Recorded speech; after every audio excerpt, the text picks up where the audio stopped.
Hello guys, welcome back to my channel. કેમ છો બધા? મજામાં? આજે છે છઠ. જબર પાછળ દેખાય જતા રહે. વેલકમ બેક મારી શરદીને. આજે છે છઠ. સાંજના વાગ્યા છે કેટલા વાગ્યા હીરા? 5:30. હવે જમવાનું બનાવવાનું હવે સ્ટાર્ટ કરું છું. શું બનાવું તમને બતાવી દઉં. કે એમાં હશે ને એમને ખબર હશે, કાં તો બીજી બધી જગ્યાએ પણ બનાવતા હશે, ખ્યાલ નહીં. તોદરી છે અને ગેસ બનાવવાની હોય એની. લસણ ફોલીને મૂકી છે, થોડું અંદર છે, આટલું ના ફૂલે આટલું તો કશું થાય નહીં. આ છે દૂધી, આ છે છાશ. ગેસ બનાવવા માટે દૂધીના થેપલા બનાવીશું, ભાખરી બનાવીશું, કંકોડાનું શાક, પરવરનું શાક. કોઈ બીજું શું બનાવવાનું છે? રબડી. તો ચલો પહેલાં લોકો ગામડામાં રસોઈઓ આવે આવી રીતે નાખીને ફરાવ. ચલો બનાવી દો. ચલો હું પણ બનાવી શકીશ.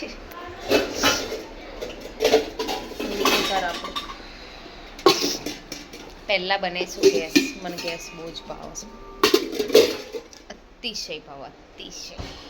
આપણે ગેસ બનાવીશું. ગેસ હું એકલી જ ખાઉં, બીજું કોઈ નહીં ખાતું. હિરન કંકોડા શાક ને એવું બધું ખાશે. બનાવવાનો થોડો કંટાળો આવો તો બનાવવું પડે. ખાવાનો કંટાળો નહીં આવતો.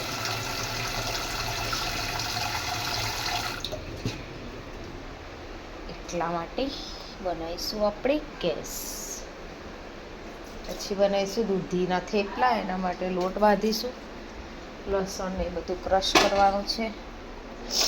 પછી શાકના ભાખરી તો છેલ્લા ટાઈમમાં બનાવવાની. થોડી સુખડી બનાવીશું. શીતળા માતાને જવું પડે ને ધરાવવા માટે સવારે, એના માટે. આમ તો એવું કંઈ હોતું નહીં કે સુખડી જ ધરાવવાની હોય છે. તમે થેપલા કે એવું કંઈક બનાવીને ધરાવી દેવાનું હોય. જોઈએ સુખડી બનાવીએ તોય, ફુલેર બનાવીએ તોય, જે બનાવીએ. ગામડેથી રસોઈઓ આવ્યો છે.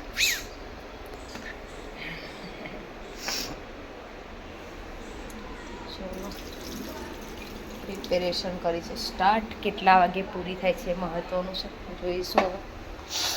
ચલો મળીએ થોડી વારમાં. અહીંયા ગેસ બનાવવાની સ્ટાર્ટ કરી દીધી. થાય છે થોડી થોડી. જો અહીંયા પંખો ચાલુ કર્યો, ગરમી ના લાગે ને એટલે. કાંગા થોડું રોજનું જમવાનું તેમણે અડધો કલાકમાં ઊંચું થઈ જશે. આ તો કલાક 2 કલાક લાગે, એટલે ગરમી ના લાગે એટલે પંખો નાનો નાનો. હિરેન કરાવે છે મને હેલ્પ. મદદ નહીં, આ છેલ્લી પહેલી હું જઉં બહાર. જેનું હેરાન ના કરવું બહાર જઉં ભાઈ. કેમ હેલ્પ કરાવવી જરૂરી છે, એમાં શું બધા કરે. મન ના ફાવે એટલે તો સહેલું કામ આપ્યું દૂધી છીણવાનું.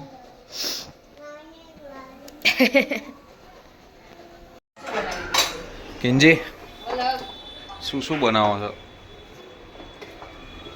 જો અત્યારે થેપલા બનાવું, કંકોડાનું શાક બનાવ્યું, ગેસ બની ગઈ, ભાખરી લોટ બંધાઈ ગયો. થેપલા બનાવી, ભાખરી બનાવીશ, કંકોડાનું શાક બની જશે એટલે પરવરનું શાક બનાવીશ. અને પછી તે શું બનાવ્યું બેટા? ખાખરો ખાય છે. પછી છેલ્લે રબડી બનાવીશ. તાબર આટલું બધું બનાવે તને ખબર છે કે આ છે એના માટે રાધન છઠમાં બનાવવામાં આવે? થોડું થોડું યાદ બોલો. શું કરું એ ના અપાય. હાલ શું લેવું બેટા? લે. અરે થઈ જાય છે. જો આવા હાથ થશે ગંદા છે. આમાં કેવું હોય, રાધન છે એક જ કહેવાય.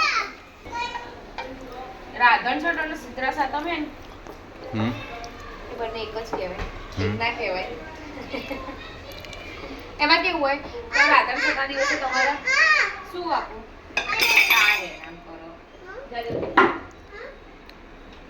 જેની તમે બનાવશો બેટા?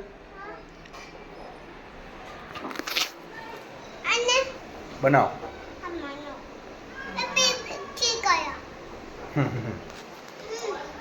બોલ.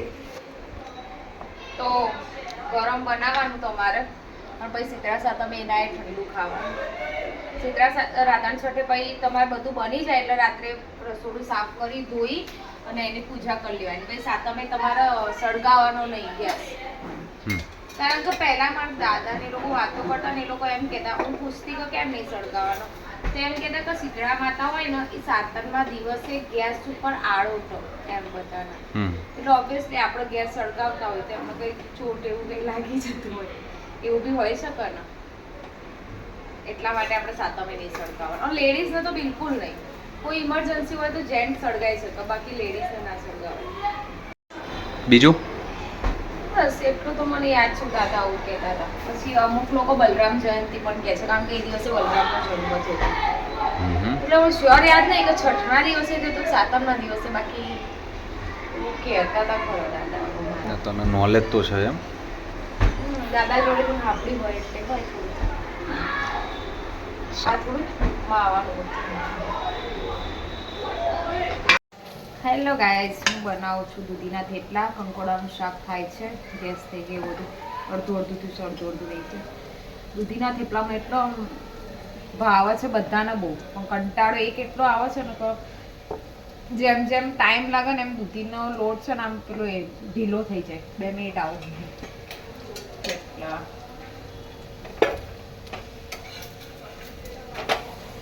દૂધીનો લોટ છે ને આમ થોડો ઢીલા જેવો થઈ જાય, એટલે હાથમાં ચોંટી જાય ને ઓરસિયા ઉપર ચોંટી જાય. દૂધી થેપલા બની જાય અડધો કલાકમાં, પણ આ લાસ્ટમાં બધું ચોંટી જાય ને એવું થાય છે, એના લીધે વધારે કલાક ખબર નહીં ક્યારે રસોડામાંથી બહાર નીકળે છે. હજુ ભાખરી કરવાની, પરવરનું શાક કરવાનું, રબડી બનાવવાની. કાલે તો આખો દિવસ ફ્રી, આજે થોડું મથી લઈએ.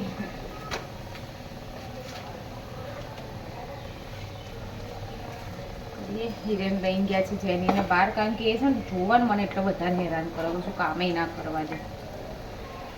એટલે મેં કીધું તમે થોડી વાર બહાર લઈ જાઓ, ફટાફટ કામ કરી દો.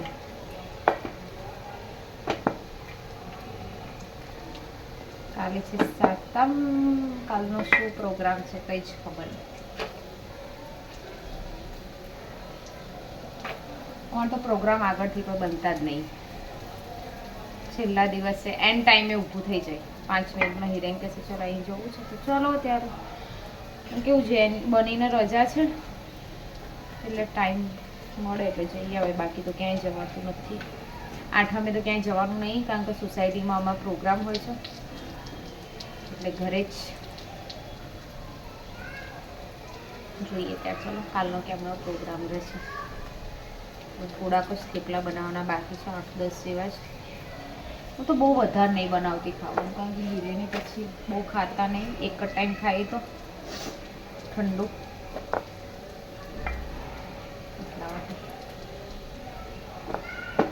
થોડું અમારા દુકાનમાં બધે કારીગર હોય એમનો 2-3 થેપલા લેવા. પછી યુપીના છે, યુપીમાં કેવું હોય આપણો હાથનું એ લોકોનો ભાવ ખરું, પણ એમને ગળ તીખું ખાવા જોઈએ. અને આપણે ગુજરાતીને તો કેવું હોય કંઈ બી બનાવે એમાં ગળી થોડું નાખી દેવાનું. મને થેપલાને એવું તો થોડું ગળ્યું જ ભાવે, ખાવાનું એમને થોડું ઘણું. બાકી હું તો છઠ આજે છે ને, એટલે આજે સાંજે રાત્રે, કાલ આખો દિવસ વધશે તો આઠમે હું તો ગેસ જ ખાવાની, મને તો એ બહુ ભાવે.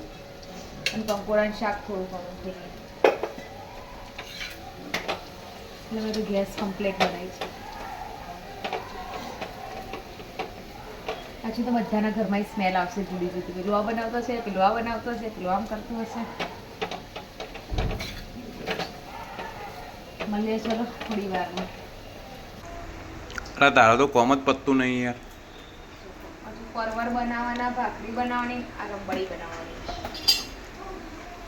એક દાડો ખાવું હિરેન તો કેટલી ચિંતા કરવાની, આ બનાવો તે બનાવો. કેટલું ઊંધું પડી જવાનું છે, ખાઈ કેટલું ઊંધું પડી જવાનું આવતો.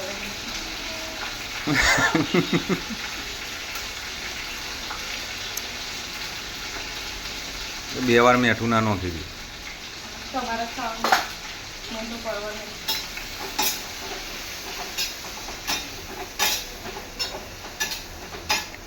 બધાને કેવું થતું એટલે કે સાહેબ 2 સબ્જી વસ્તુ બનાવવાનું એમ પછી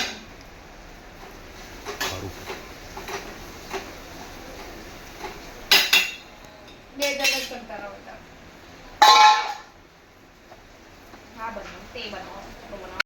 જમવાનું બની ગયું, વાગ્યા છે 8:30, કમ્પ્લીટ થઈ ગયું. રસોડું હવે સાફ ધોઈ નાખીશ, પછી એની પૂજા કરીશ, એ પછી તમને ફરી બતાવું. જમવાનું બની ગયું છે, બતાવું. થેપલા ખાય છે જે નાનો નાનો પંખો. આ બનાય છે ગેસ, આ બનાય છે રબડી, આમાં છે થોડું પરવરનું શાક, હિરેન જેટલું જ છે ખાલી. પછી આમાં છે કંકોડાનું શાક, બરાબર દેખાશે. આ છે ભાખરી, આના આમાં છે, હા બેટા બતાવ, થેપલા. જો આમાં લાઈટ થાય છે.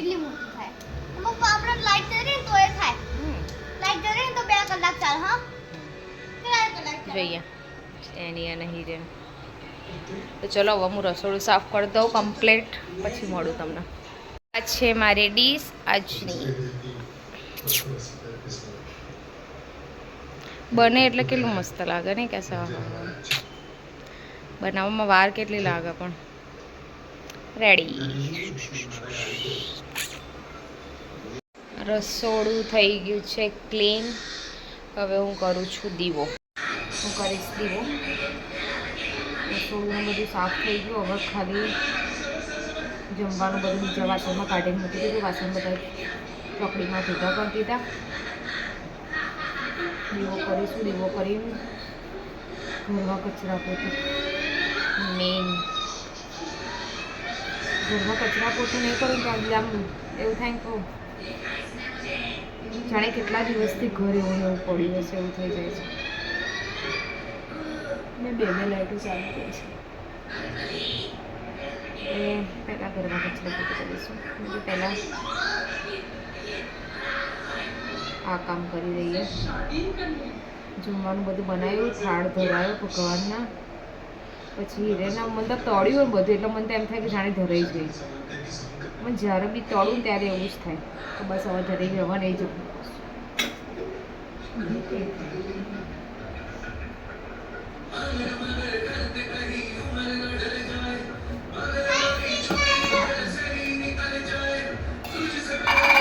રસોડું ધોઈ કાઢ્યું, બધું કમ્પ્લીટ થઈ ગયું. હવે અહીંયા હું શું કહેવાય એનું ગેસ ઠંડો પાડીશ.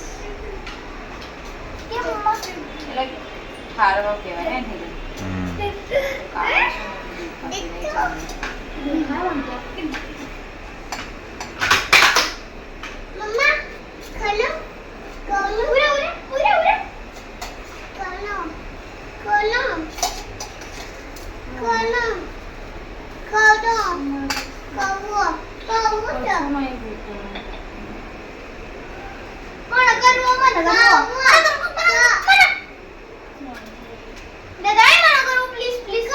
ના કરાય, શાંતિ રાખી.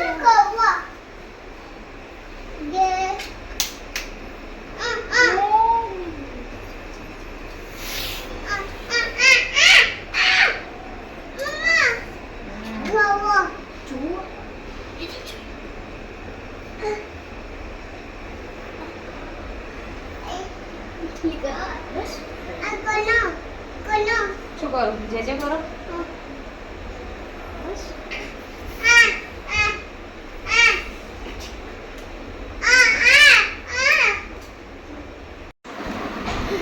તો બસ આજનો બ્લોગ કંઈક આ રીતે હતો. રાધનચોટનું જમવાનું બનાવ્યું. કાલે છે હવે સાતમ. કાલના બ્લોગમાં મળીશું. કાલના બ્લોગમાં શું થાય છે, શું નહીં, ક્યાં જવાય છે, ક્યાં નહીં જવાતું, કંઈ જ નક્કી નહીં.